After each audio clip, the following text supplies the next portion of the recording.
दर्शकबिन नमस्ते। यहाँहरू सम्पूर्णलाई मेरो यो युट्युब च्यानलमा सुस्वागत छ। एकदमै हृदयात्मादेखि नै मोस्टली वेलकम पनि छ है। र सबैजनाले सब्सक्राइब गरिदिनु होला, लाइक कमेन्ट गरिदिनु होला र साइडमा रहेको बेल आइकनलाई पनि थिचिदिनु होला, यही भन्न चाहन्छु। र यति बेला म बिजुली बजार स्थित भाइरल पुल, कतिपयले नाम सुन्नु भएको छ होला, कतिपयले सुन्नु भएको छैन र धेरैले त देख्नु भएको पनि छ होला र धेरैले देख्नु भएको छैन। आफ्नो आफ्नो ठाउँमा दुवै बराबरै नै छ भन्नुपर्छ। र यति बेला म भाइरल पुल स्थित छु, जुन माइती घर र नयाँ बानेश्वरको बिचमा पर्दछ है। यो पुल भनेको निकै सुन्दर छ, निकै सफा छ, निकै राम्रो छ। हेर्न सक्नुहुन्छ, देख्न सक्नुहुन्छ। तपाईहरुलाई मैले भिडियो गरेर देखाएको छु। एकदमै सुन्दर सफा है। बाटो पनि कस्तो राम्रो, गाडीहरू आइरहेको छ। उताबाट टिफरहरू चाहिँ रातिको बेलामा टिफर चाहिँ एकदमै रन्किएर हिँड्छ है यो बाटोमा, किनकि बाटो एकदमै फुल हाइवे हो, एकदमै राम्रो छ र गाडीहरू चाहिँ ओभर स्पिड नै हुन्छ। यति बेला सायद 12 साढे 12 समथिङ बजिसकेको छ है। म रातिको 12 बजे यसो एउटा भिडियो बनाउनु पर्यो भनेर आएको र यही नै हो साथीहरू, भाइरल पुल है। भाइरल पुल जुन बिजुली बजारको रुद्रमती खोला पनि भन्छ, धोबी खोला पनि भन्छ। धोबी खोलाको पुल, धोबी खोलामा रहेको पुल हो यो भाइरल पुल। निकै सुन्दर छ। यहाँबाट सिधै अगाडि गयो भने चाहिँ ठ्याक्कै माइती घर पुगिन्छ है। र म चाहिँ अब यहाँबाट यसरी यताबाट फर्केर होइन म बानेश्वरतर्फ चाहिँ जान्छु। हेर्दै जानु होला, भिजिट गर्दै जानु होला। पक्कै पनि यहाँहरूलाई सबै कुराहरू म देखाउने छु, कस्तो छ के छ है।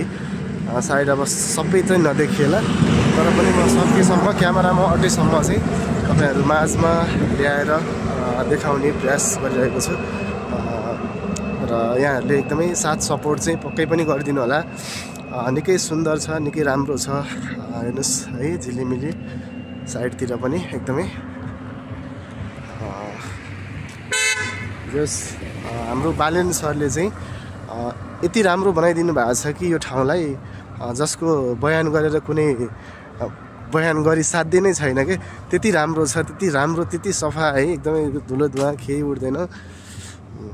एकदमै रातिमा लाइटहरू पनि सबै अब प्रत्येक पोलहरूमा पुरै झिलिमिली यताउता त्यस घरहरूतिर पनि हेर्न सक्नुहुन्छ है। प्राय सबै झिलिमिली नै देखिन्छ। साइडमा बोट बिरुवाहरू पनि रोपिएको छ। उतापट्टिको साइडबाट पनि बाटो छ है, र यतापट्टिको साइडबाट पनि बाटो छ, तलपट्टि पनि छ है। त्यो पनि देख्न सक्नुहुन्छ तपाईँहरूले। सायद सबै कुराहरू नदेखिएला। म चाहिँ यहाँबाट अहिले बानेश्वरतर्फ जाँदैछु है। बानेश्वरतर्फ के देखिन्छ, कस्तो देखिन्छ, सबै कुराहरू यही भिडियोमा रेकर्ड हुनेछ। म चाहिँ अब यस्तै है, बोल्दै हिँडिरहेको छु। जाडो छ, चिसो मौसममा।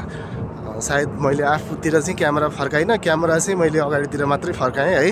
त्यसको लागि सो सरी, किनकि क्यामेरा भन्दा पनि म आफूभन्दा पनि मैले चाहिँ जुन यहाँको वातावरण, यहाँको बाटोघाटोहरू, यहाँको बोट बिरुवाहरू, यहाँको लाइट, यहाँको झिलिमिली, यस्तै कुराहरू, यहाँ गुड्ने गाडीहरू, सम्पूर्ण कुराहरूलाई चाहिँ बढी फोकस गरेको भएर चाहिँ मैले आफूतिर क्यामेरा चाहिँ नफर्काएको।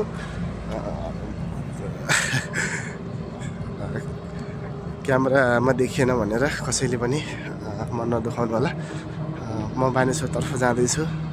निकै सुन्दर छ, हिँडेर जाँदैछु है। म एकदमै पुरा फुल एक्सर्साइज पनि गर्न मन लागेको भएर, एक्सर्साइज पनि हुन्छ भनेर चाहिँ म हिँड्दै जान लागेको। बाटोमा ल हेर्न सक्नुहुन्छ है। एकदमै राम्रो, यति सफा। सायद विदेशतिर पनि कमै मात्रामा देख्न पाइन्छ होला, तर पनि जे होस् विदेशको तुलना चाहिँ नगरौँ। विदेश कहाँ नेपाललाई त अब हाम्रो देशका अब अलिकति हुने खाने ठुलाबडा जुन माथिल्लो तहमा रहेका व्यक्तिहरूले चाहिँ अगाडि बढ्न नदिएको भएर मात्रै नै नेपाल पछाडि परेको हो भन्छु म चाहिँ है। तपाईँहरू चाहिँ के भन्नुहुन्छ त्यो चाहिँ अब तपाईँहरूकै विचारको कुरो हो, तपाईँहरूकै मनमा लागेको कुरा हो है। तपाईहरुले राम्रो पनि भन्न पाउनुहुन्छ, नराम्रो भन्ने नै पाउनुहुन्छ, किनकि देशको स्थिति यस्तै नै छ छन चाहिँ। तर पनि हाम्रो बालेन सर मेयर भइसके पछाडि चाहिँ यो ठाउँलाई चाहिँ यति सुन्दर पारिदिनु भएको छ, यति राम्रो बनाइदिनु भएको छ, जसको मूल्याङ्कन गरेर, जसको बयान गरेर कुनै बयान गर्ने कुनै शब्द नै छैन के। त्यति धेरै मेहनत गर्नुभएको छ। पक्कै पनि आगामी दिनहरूमा नेपाललाई चाहिँ निकै नै सुन्दर बनाउनु हुनेछ भन्ने एकदमै आशा गरेको छौँ बालेन सरप्रति। बालेन सरलाई मेरो तर्फबाट एकदमै हृदय आत्मादेखि नै आभार व्यक्त पनि गर्न चाहन्छु, किनकि उहाँ एकदमै राम्रो मान्छे हो। किनकि राम्रो मान्छेको सबैले सपोर्ट चाहिँ अवश्य पनि गर्नुपर्ने हुन्छ र नराम्रोलाई चाहिँ कहिले पनि साथ दिनुहुन्न है। यही भन्न चाहन्छु। म त हिँड्दा थकाइ पनि लागिरहेको छ है। यहाँबाट अब बानेश्वर चोकसम्म पुग्छु भनेर भनेको, बानेश्वर चोक अझै पनि टाढै छ र मैले एकछिन क्यामेरा पुस गर्न चाहेँ र क्यामेरा पुस गरेर फेरि यहाँलाई देखाउने छु। सबै यस्तै हो है, हेर्न सक्नुहुन्छ है। ठ्याक्कै अहिले म हिँड्दै यो बिजुली बजार र बानेश्वरको बिचमा रहेको यो अल्फा बिटा इन्स्टिच्युट जुन एउटा निकै राम्रो नाम चलेको इन्स्टिच्युट पनि हो यो, त्यसको अगाडि आइपुगेको छु ठ्याक्कै। अब मैले यहाँबाट चाहिँ अलिकति क्यामेरा पुस गरेँ, त्यसपछि थोरै अगाडि बढेपछि फेरि अन गर्नेछु है। र दर्शकबिन म फेरि पनि यहाँहरू माझमा जोडिन चाहन्छु। म लगभग बानेश्वर चोक स्थित आइपुग्न लागिसकेको छु है। अब चाहिँ बानेश्वर चोक आइपुग्न लागेको छ। यहाँहरूले हेर्दै आउनु भएको छ होला भिडियोहरू है। पक्कै पनि राम्रोसँग भिजिट गर्नु होला है। हजुरहरूले पनि भिजिट गर्नु होला। म यहाँहरूलाई एकदमै राम्रोसँग भिजिट गराउने प्रयास गर्नेछु। पक्कै पनि गर्दै जाँदाखेरि, बोल्दै जाँदाखेरि, भन्दै जाँदाखेरि, काम गर्ने सिलसिलामा कहीँ कतै मिस्टेक त भइ नै हाल्छ, गल्ती भुलचुक भन्ने कुरा हुन्छ नै है, मान्छेबाटै हो गल्ती हुने। तर पनि कोही कसैले नराम्रो कमेन्टहरू चाहिँ नगरिदिनु होला, नराम्रो कुराहरू नभनिदिनु होला, नराम्रो कुराहरू नबोलिदिनु होला, किनकि हामी एउटा सच्चा नेपाली हौँ भने राम्रो कुराहरू पोजिटिभ तरिकाले जानुपर्ने हुन्छ है।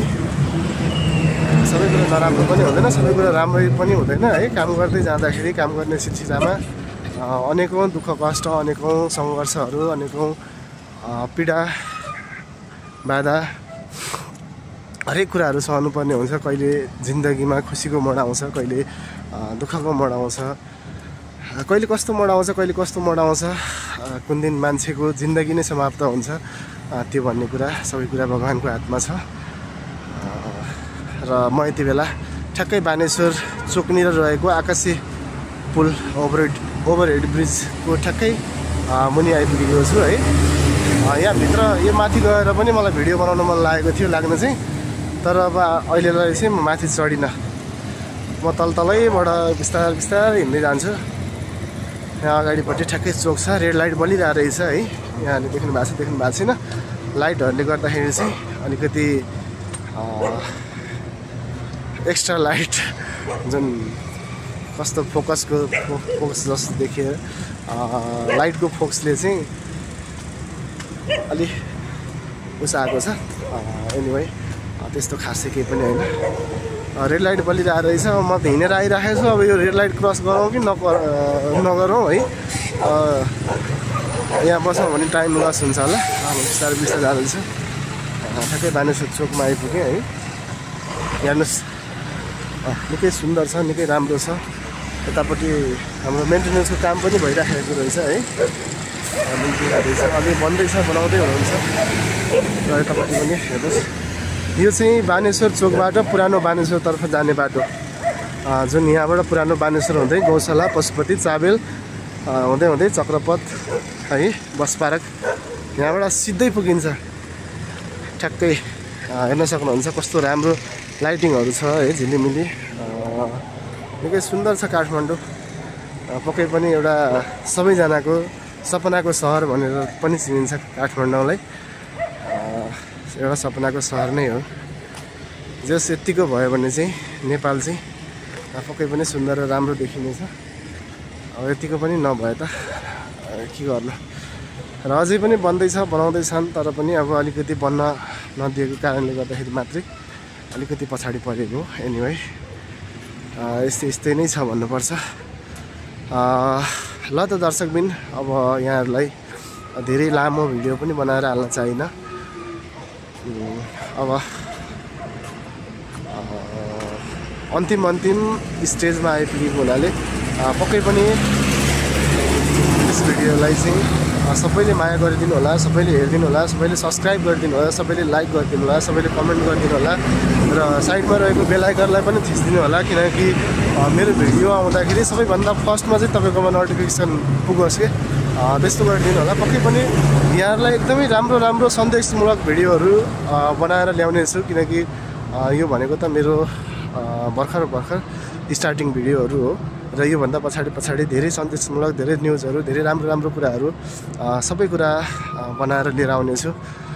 पक्कै पनि माया गरिदिनु होला, र यति भन्दै यहाँहरू माझबाट चाहिँ बिदा हुन चाहन्छु। हस्त, धन्यवाद।